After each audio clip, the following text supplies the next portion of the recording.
Welcome back into the Rocc Pod, presented by the Royal Oak, Michigan Chamber of Commerce. I am John Gay from Jag and Detroit Podcasts. And I'm Trish Caruth, third-generation jeweler and owner of Your Personal Jeweler. I'm Lisa Bibby, your neighborhood realtor with Keller Williams Advantage. Very happy today to be joined by Michael Gordon of MGA Architects. Michael, thanks for coming on the podcast. Glad to be here. Let's start by just right out of the gate. Tell us about your business and how it started and what you do. So we're a full-service architectural firm. We started over 30 years ago, and I was started by default. I was working for a architectural firm, a medium-sized architectural firm, and one day my boss called me and said, "Hey, Gordon, get in here. My son-in-law's attorney needs a house design. We don't do houses." It was a strictly commercial firm. So I designed a house renovation for him, and what my boss didn't realize at the time was his family was involved in development.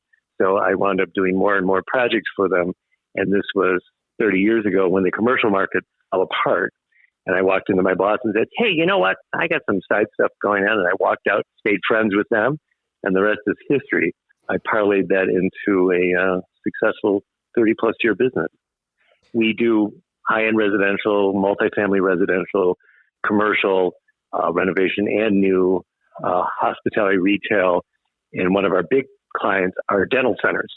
We've done over 400 dental centers in southeastern Michigan, and I have 2 full-time people. That's all they do. Wow. Once you get in good with the suppliers for the dental industry, the dentists call the suppliers and said, "Hey, I need all the latest and greatest equipment." And they come in and say, "Ain't going to fit in your office. So call these guys. They'll make us look good. They'll make the space work for you." Thank you for the reminder to floss today, by the way.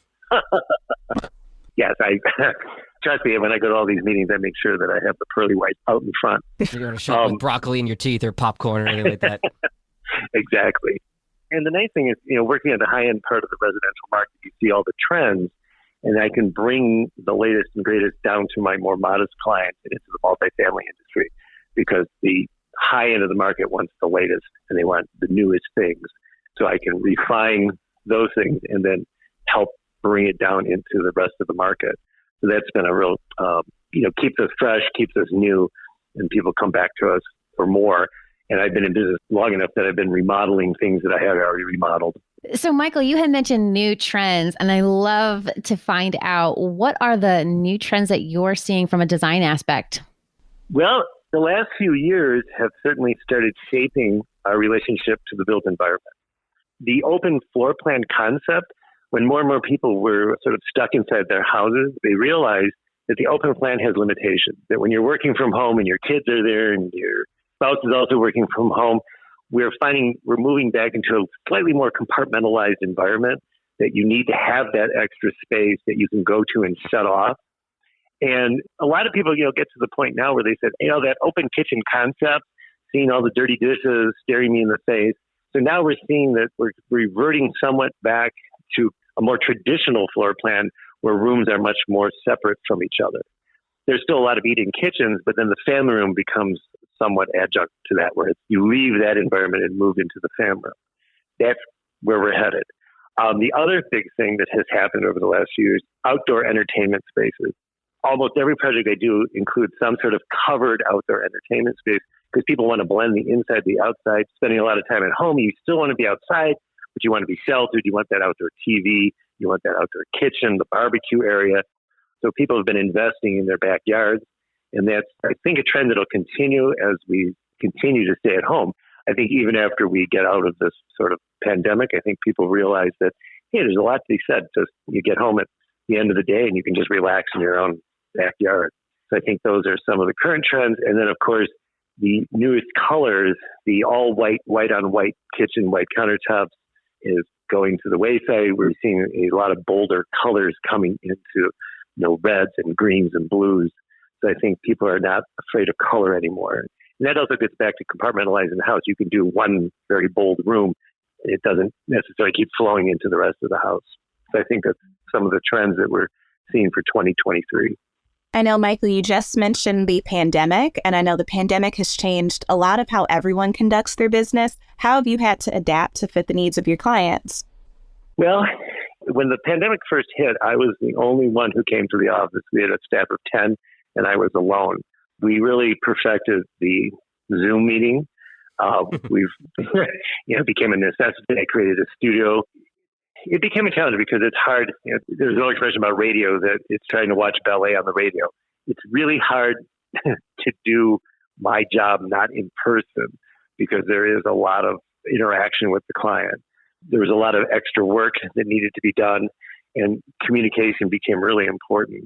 And the interactive computer screen was very helpful with this, where we could actually draw in real time in front of the client while they could see it on their computer. Now that we're moving back, it's becoming somewhat, back to normal, as it were. I'm having more and more face meetings with them, and it really is much more productive. The other challenge, too, is not having FaceTime with my own employees. You mark something up, you send it to them, and you get back 75%. Or some of the things you thought were being clearly communicated obviously were not. A lot of times the written word is a lot different than the visual.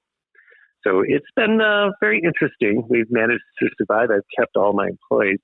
Now, the other side of the employee issue was when we started bringing people back, a couple of the employees said, I really like working at home. I'm not coming back.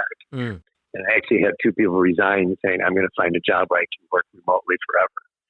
So that was a challenge. We've replaced them. But there was two schools of thought. There are the people that think they can do everything remotely, and then my school of thought is you're much more productive when you're here with me. So it holds both true for customer relations and employees. Certainly a truth as we've seen in the pandemic and divergent viewpoints on that. You mentioned the dentist's office earlier, Michael. Do you have an ideal client? If I said, who's your ideal client, what would your answer to that question be? Well, that's a really good question. Thank you. The ideal client, and I have an expression, do what you do best and write a check for all the rest. I like that. The ideal client is someone who respects what you're doing and gets out of your way and really lets you do your job. And the proof is in the pudding. I have clients that, when they move into their house or their office, and they come back to me and they said, you gave me everything I asked for and more. And I said, that's because you let me do my job. Yeah. Micromanaging, I have several clients who micromanage everything. And, you sort of, I don't think you lose interest, but you sort of like, okay, you're going to second guess everything. So I'm just going to give them this because it's not going to be good enough anyway. So those kind of clients are the best clients, and especially ones that have, how should we say, deep pockets. Well, that's true of any business owner. Those are the clients you want, right? But good design, some people will edit themselves. They say, my budget is this, so I know I can't afford this. And I say, you don't know. Put everything on the table. They say, here's my wish list, here's my wants, and here's the ideal world if I could have everything. And I said, just put it all out there, because sometimes just through good design, you can achieve some of those things without really spending more money. And I try to prove that. So, Michael, speaking of designs, are you incorporating any green features into your designs? Yes. We have some clients that we've done everything from solar panels to sourcing. One of the big things is locally sourcing materials because of the carbon footprint of transportation. So we have a lot of tiles that are actually made in Michigan and products that are made here, and especially, products that are made in the continental United States. Now, that being said, ironically, some things that come from Europe actually have a smaller footprint than things that are shipped from California. And people lose sight of the fact that that can be true. That, a boat coming across from Europe uses a smaller footprint of carbon than a truck driven across the country. So, it's funny because people say, I bought it, it's made in the USA. I said, yes, but where was it made? Where are you? I just recently heard that they're using wooden tall ships to ship products over, mainly because so many of the larger container ships are being held up. So the tall wood ships are actually able to deliver products faster. Shocking world we're living in. Well, yeah. And I've had product that's been held up in ports because of COVID, because they wouldn't let them dock because of an outbreak on board. You try to explain to your client, well, I can't get you that bathtub because it's sitting off the coast somewhere. Right. Because, everyone on board is sick. So, the other thing, too, that COVID has taught us, you have to be flexible. If you have your heart set on a certain item, you better have a backup because, we had product that you can go to the client and say, well, that's 12 months out. And you say, wait a second, I don't want to wait 12 months for my refrigerator. And I said, well, here's a close match to what you want, and it's available in 8 weeks. So flexibility has been the key thing to getting through the last few years. And I think moving forward, it's still going to be an issue because resources are still going to be scarce for a couple of years. You see the consolidation in the industry over time too. And some of the companies stopped making the luxury products because they were making so much money and they were selling so much in the middle part of their range that they actually said, we're not making the luxury items anymore because our production housing and our production is using up all of our resources. Michael, is there a geographical area that you service in particular? I know you're based here, but how far out do you go? We've actually worked in several foreign countries and more than a dozen states, especially in Florida. My clients, will migrate this time of year to Florida, and I've done projects down there and have spent a lot of time in Florida in the Naples, Miami areas. I'll follow my client. We've done projects in Canada, the West Indies, wherever the clients want to go and pay for us to go. We're happy to go with them. What has your role been in the chamber? My role in the chamber? Mm-hmm. Well, I first joined, decades ago, and I really like to participate. I'm a social person. I've generated work from it. I mean, one of the principal goals of joining the chamber is to connect to clients and find new clients and get referrals. And I've also found people that I can refer. The best thing about the chamber is if someone says, I need a building, I say, well, I got the person for you. And it's a referral through the chamber because I know these people. Or I need an internet supplier, to wire my house. I know that person. It reinforces the client that you are a resource they can come to for a lot of things above and beyond the architecture. And I like having that as a resource. My role was I was on the board of directors for 10 years and I was president a number of years ago. But after that, a much level of involvement, and then I really needed to focus on my principal business. As I move forward, I've also been involved in more charity organizations. I still, like today, we had a cookie cutting for Avalon Bakery, and I went to that. It was great. It was only 2 blocks from my office. It was well attended, and again, reconnecting with some people I hadn't seen in a while. It's always great, the FaceTime, and always learning something new. I think that's the other thing, too, is learning about someone else's business. Speaking about learning, Michael, what other benefits do you see that the chamber offers that you wish people knew about? There's so many that I'm trying to focus on just a couple of them. But, again, above and beyond the business connections, we've done things to help people with their business, finding resources for them and giving them business plans and helping them get their business up and running. And just a number of, again, the resources are helping you create your business and helping you promote your business.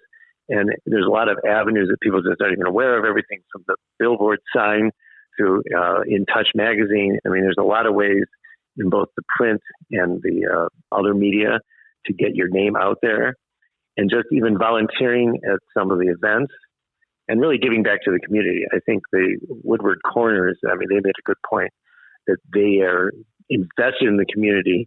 And the more you invest in the community, the more you get back from it. And I think those are the kind of things that we promote. And just building a sense of community is a big part of this. Love it. Michael, back to your business. What are your plans for 2023? More of the same, I hope. We're going to hit the ground running. Recently just signed up a number of clients looking to expand into the multifamily residential, which, as we know, interest rates have pushed up. Doesn't affect a lot of my clients, but there are a lot of people who, because of both the interest rates and the cost of building, we're hoping that we see the economy cool off just enough to bring prices down so that people will start doing more projects at their home. Mm-hmm.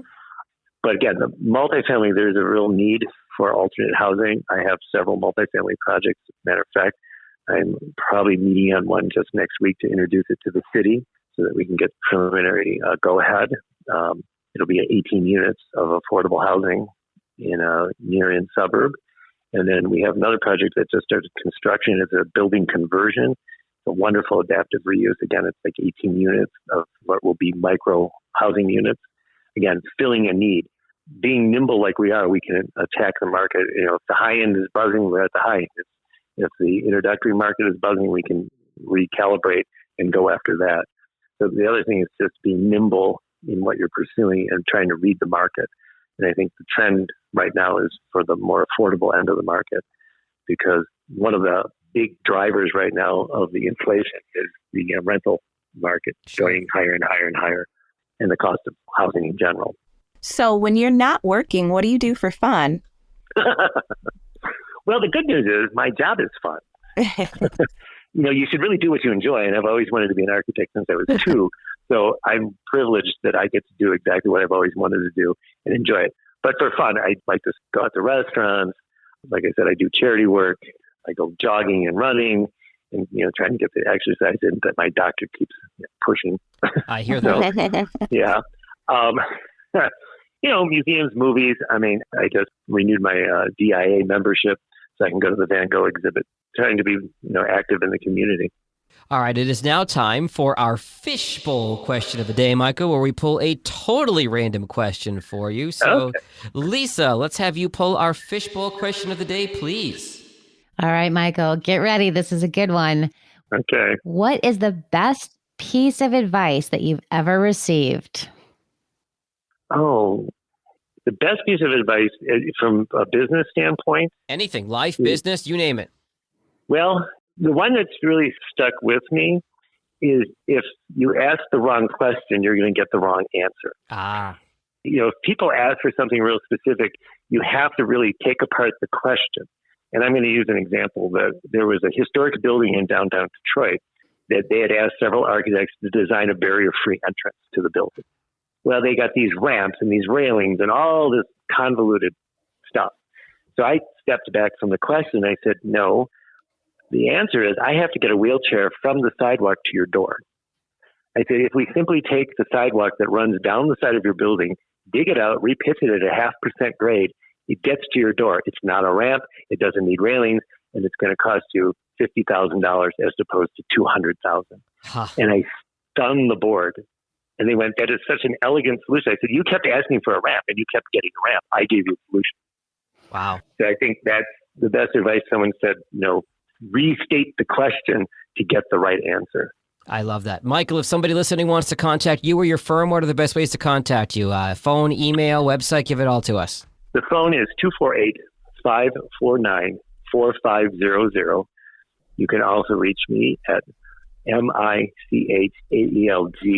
at MGA, and then a phone dash, middle of the line dash, ARCHITECTS.net.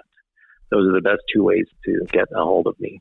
And the initial consultation is free. I just want to come out and see if there is a project. And don't be afraid. Some people are afraid of, most people haven't worked with an architect, especially on the residential side. And I said, I try to make it very user-friendly. I've learned to speak English to people as opposed to architect-ese. Very helpful. I try to assure people, and real funny was years ago I interviewed, and I was the 5th architect that people had spoken to. And at the end, when I left, the wife turned to the husband and said, we're not going to hire him. All he did was crack jokes and wander around and ask his personal questions. Well, I was putting them at ease because they had a prepared script, and I know that. And then they got the proposal back, and they said, you were the only one who had listened to it. And they said, you had everything we asked for in the proposal, and they hired me. Communication is real important. It's been so great to have you on the show, Michael. My name is Lisa Bibby. I'm a realtor with Keller Williams Advantage, and I put the real back in realtor. It's a new year and looking to sell your house before the competition? Give me a call for a free consultation. You can find me on Facebook, YouTube, and Instagram at Sold by Lisa B. I'm Trish Caruth, 3rd-generation jeweler and owner of Your Personal Jeweler. I specialize in creating custom engagement wedding rings and fine jewelry. Feel free to check out our new showroom/design studio in the heart of downtown Royal Oak at 4th and Washington. You can also find us on Instagram and Facebook at The Personal Jeweler or our website, www.thepersonaljeweler.com. And I am John Gay from Jag Detroit Podcast. I'm the podcast guy. If you'd like me to help create a podcast for you to market yourself and stand out from your competition in 2023, you can find me online at jagindetroit.com. Michael's, Lisa's, Trish's, and my information will be in our show notes. We want to thank you for listening to this episode of the Rocc Pod, produced for the Royal Oak Chamber of Commerce. For more information about chamber events or how to get involved with the chamber, you can visit royaloakchamber.com. Thanks, everyone.